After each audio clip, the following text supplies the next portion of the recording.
Subscribe कीजिए हमारे channel को और प्रेस कीजिए इस बेल आइकन को ताकि आप मिस न करें हमारे लेटेस्ट वीडियोस। नमस्कार दोस्तों, धार्मिक तथ्य में आपका स्वागत है। दोस्तों, आज हम इस वीडियो में आपको बताएंगे महाभारत युद्ध का 18 दिनों का घटनाक्रम। तो आइए जानते हैं। युद्ध के पहले दिन पांडव पक्ष को भारी हानि हुई थी। विराट नरेश के पुत्र उत्तर और श्वेत को शल्य और भीष्म पितामह ने मार दिया था। भीष्म ने पांडवों के कई सैनिकों का वध कर दिया था। युद्ध के दूसरे दिन द्रोणाचार्य ने धृष्टद्युम्न को कई बार हराया। भीष्म पितामह ने भी अर्जुन और श्री कृष्ण को कई बार घायल किया। दूसरी तरफ भीम ने हजारों कलिंग और निषाद मार गिराए। अर्जुन ने भी भीष्म को रोके रखा। युद्ध के तीसरे दिन भीम ने घटोत्कच के साथ मिलकर दुर्योधन की सेना को युद्ध से भगा दिया।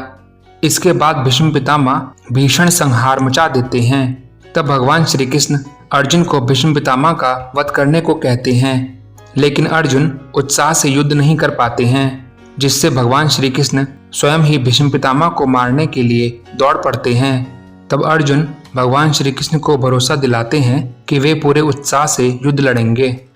युद्ध के चौथे दिन कौरव अर्जुन को रोक नहीं सके। भीम ने कौरव सेना में हाहाकार मचा दिया। दुर्योधन ने अपनी गज सेना भीम को मारने के लिए भेजी, लेकिन घटोत्कच के साथ मिलकर भीम ने उन सबको मार दिया। दूसरी तरफ भीष्म पितामह से अर्जुन और भीम का भयंकर युद्ध हुआ। युद्ध के 5वें दिन भीष्म पितामह ने पांडव सेना में खलबली मचा दी। भीष्म पितामह को रोकने के लिए अर्जुन और भीम ने उनसे युद्ध किया। दूसरी तरफ सात्यकी ने द्रोणाचार्य को रोके रखा। भीष्म पितामह ने सात्यकी को युद्ध से भगाने के लिए मजबूर कर दिया। युद्ध के छठे दिन भी दोनों पक्षों के बीच भयंकर युद्ध हुआ। दुर्योधन क्रोधित होता रहा, लेकिन भीष्म पितामह उसे आश्वासन देते रहे और पांचाल सेना का संहार कर दिया। युद्ध के 7वें दिन अर्जुन कौरव सेना पर हावी हो जाता है। धृष्टद्युम्न दुर्योधन को युद्ध में हरा देता है। अर्जुन का पुत्र इरावन विंद और अनुविंद को हरा देता है। दिन के अंत में भीष्म पितामह पांडव सेना पर हावी हो जाते हैं। युद्ध के 8वें दिन भी भीष्म पितामह पांडव सेना पर हावी रहते हैं। भीम धृतराष्ट्र के 8 पुत्रों का वध कर देता है। राक्षस अम्बुलुष अर्जुन के पुत्र इरावन का वध कर देता है।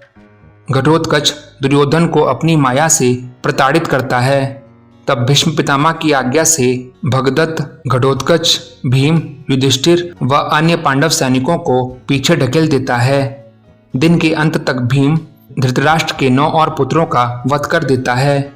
युद्ध के 9वें दिन दुर्योधन भीष्म पितामह से कर्ण को युद्ध में लाने की बात कहता है। तब भीष्म पितामह उसे आश्वासन देते हैं कि या तो श्री कृष्ण को युद्ध में शस्त्र उठाने के लिए विवश कर देंगे या किसी एक पांडव का वध कर देंगे।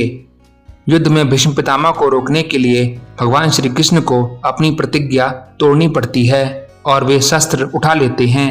इस दिन भीष्म पितामह पांडवों की सेना का अधिकांश भाग समाप्त कर देते हैं। युद्ध के 10वें दिन पांडव भगवान श्री कृष्ण के कहने पर भीष्म पितामह से उनकी मृत्यु का उपाय पूछते हैं।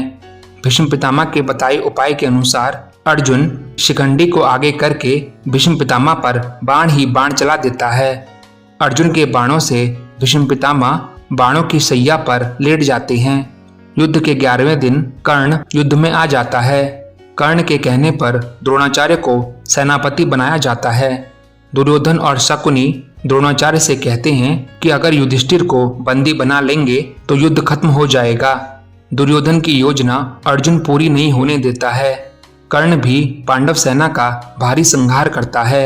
युद्ध के 12वें दिन युधिष्ठिर को बंदी बनाने के लिए शकुनी और दुर्योधन अर्जुन को युधिष्ठिर से काफी दूर भेजने में कामयाब हो जाते हैं, लेकिन अर्जुन समय पर पहुंचकर युधिष्ठिर को बंदी बनने से बचा लेते हैं। युद्ध के 13वें दिन दुर्योधन राजा भगदत्त को अर्जुन से युद्ध करने के लिए भेजता है। भगदत्त भीम को हरा देते हैं और उसके बाद अर्जुन के साथ युद्ध करते हैं। भगवान श्री कृष्ण भगदत्त के वैष्णव अस्त्र को अपने ऊपर लेकर अर्जुन की रक्षा करते हैं। अर्जुन भगदत्त की आंखों की पट्टी तोड़ देता है, जिससे उसे देखना बंद हो जाता है। अर्जुन इस अवस्था में ही भगदत्त का वध कर देता है। इसी दिन द्रोणाचार्य युधिष्ठिर के लिए चक्रव्यूह रचते हैं जिसे केवल अभिमन्यु तोड़ना जानता था लेकिन निकलना नहीं जानता था। युधिष्ठिर भीम आदि को अभिमन्यु के साथ भेजता है लेकिन चक्रव्यूह के द्वार पर जयद्रथ सभी को रोक देता है। केवल अभिमन्यु ही प्रवेश कर पाता है। वह अकेला ही सभी कौरवों से युद्ध करता है और मारा जाता है। पुत्र अभिमन्यु का अन्यायपूर्ण तरीके से वध हुआ देखकर अर्जुन अगले दिन जयद्रथ वध करने की प्रतिज्ञा ले लेता है और ऐसा न कर पाने पर अग्नि में समाधि लेने को कह देता है। युद्ध के 14वें दिन अर्जुन की अग्नि समाधि वाली बात सुनकर कौरव जयद्रथ को बचाने के लिए योजना बनाते हैं।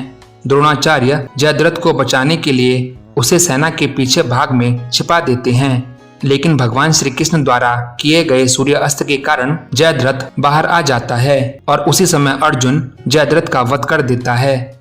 इसी दिन द्रोणाचार्य द्रौपद और विराट को मार देते हैं। युद्ध के 15वें दिन पांडव छल से द्रोणाचार्य को अश्वत्थामा की मृत्यु का विश्वास दिला देते हैं जिससे निराश होकर द्रोणाचार्य समाधि ले लेते हैं। इस दशा में धृष्टद्युम्न द्रोणाचार्य का सिर काटकर वध कर देता है। युद्ध के 16वें दिन कर्ण को कौरवों का सेनापति बनाया जाता है। इस दिन कर्ण पांडव सेना का भयंकर संहार करता है। कर्ण नकुल सहदेव को हरा देता है लेकिन माता कुंती को दिए वचन के कारण उनका वध नहीं करता है। दूसरी तरफ भीम दुशासन का वध कर देता है। युद्ध के 17वें दिन कर्ण भीम और युधिष्ठिर को हरा देता है लेकिन माता कुंती को दिए वचन के कारण उन्हें मारता नहीं है। युद्ध में कर्ण के रथ का पहिया भूमि में धंस जाता है। जब कर्ण पहिया निकालने के लिए नीचे उतरता है तब उसी समय भगवान श्री कृष्ण के कहने पर अर्जुन कर्ण का वध कर देता है। उसके बाद शल्य कौरवों का सेनापति बनता है जिसे युधिष्ठिर मार देता है। युद्ध के 18वें दिन भीम दुर्योधन के बचे हुए सभी भाइयों को मार देता है। सहदेव शकुनी को मार देता है। अपनी पराजय मानकर दुर्योधन एक तालाब में छिप जाता है लेकिन पांडव द्वारा ललकारे जाने पर वह भीम से गदा युद्ध करता है। तब भीम छल से दुर्योधन की जंघा पर प्रहार करता है। इससे दुर्योधन की मृत्यु हो जाती है और इस तरह पांडव विजयी होते हैं। तो दोस्तों इस वीडियो में इतना ही। अगर आपको ये वीडियो अच्छा लगा हो तो इसे लाइक करें, शेयर करें एंड प्लीज सब्सक्राइब करना ना भूलें। धन्यवाद।